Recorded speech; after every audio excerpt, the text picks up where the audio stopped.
shigo su shibka barna a cikin Nijar kuma su gudu su koma cikin ƙasar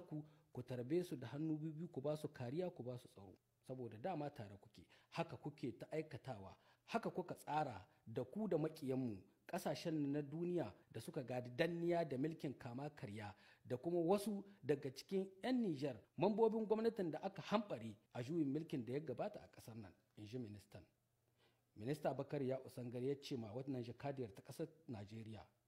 mun sani da dama daga cikin waɗanda suka arce suka gudu daga ƙasar nan suka yi gudun hijira sun je a ƙasar Najeriya ku kuka tarbe su kuka rungume su kuka ba su mafaka kuka yi su masoya gare ku.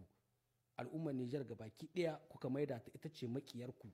amma su waɗannan 'yan tsararrun su ne masoyanku a yau da su kuke haɗa kai don a kawo mana ta da zamana tsaye a cikin ƙasar mu Nijar, in ji minista Bakari ya Usangari, wanda ya ci gaba da cewa kuma misali mai ƙayatarwa ki rike ke jakadiyar ƙasar Najeriya, mun samu cikakkun bayanai na wannan gamin gambiza da kuka yi. Hukumomin Najeriya masu kula da tsaro da 'yan ta'adda da kuma su waɗannan maha'inta 'yan Nijar da suka yi gudun hijira kuka ba su mafaka ɗin nan, ku ne kuka haɗa kai don a dinga kawo ma Nijar hare-hare a kan bututun man nan na ƙasar Nijar a yankunan karkarar Junju da Bela da kuma Lido da Karakara don ɗai kawai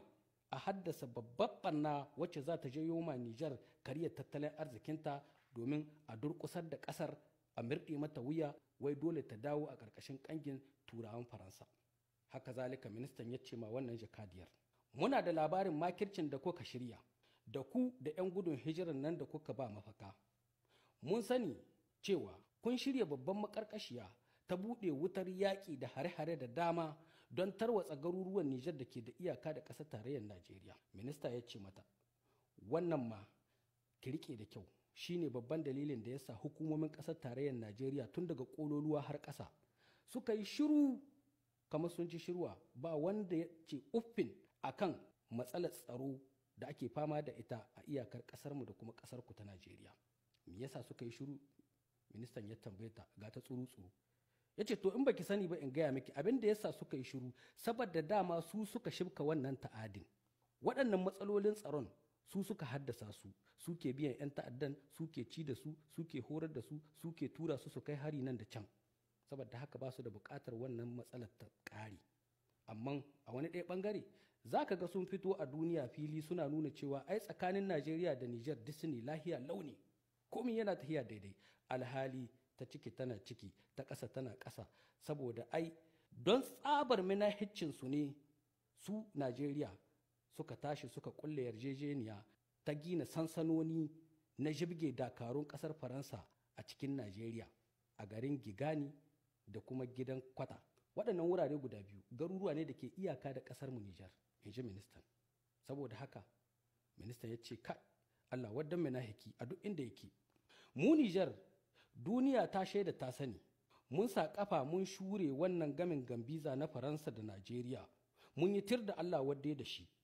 kuma hukumomin Nijar za su tsayawa tsayin daka dare da rana don kare lafiyar ƙasar Nijar da kuma al'ummar ta gabaki ɗaya. Bayan haka duk wanda muka kama da laifi a cikin wannan kikikaka da muke to ya kuka da kansa, in ji ministan, saboda za mu hukuntar da shi kowane ne shi, za mu gurfanar da shi a gaban shari'a mu hukuntar da shi daidai da doka matukar yarrai da muka rutsa da shi a cikin wannan al'amari. Zancen ƙasa muke yi a Nijar, in ji ministan, ginin ƙasa muke yi a Nijar. Kenan duk wanda ya ce zai hana ruwa gudu game da wannan tahiyar Nijar ta neman cikakken 'yancin kanta da kuma gina kanta akan sabon tafarki, ministan ya ce to ba sani ba sabo, za mu kawar da shi kwata-kwata.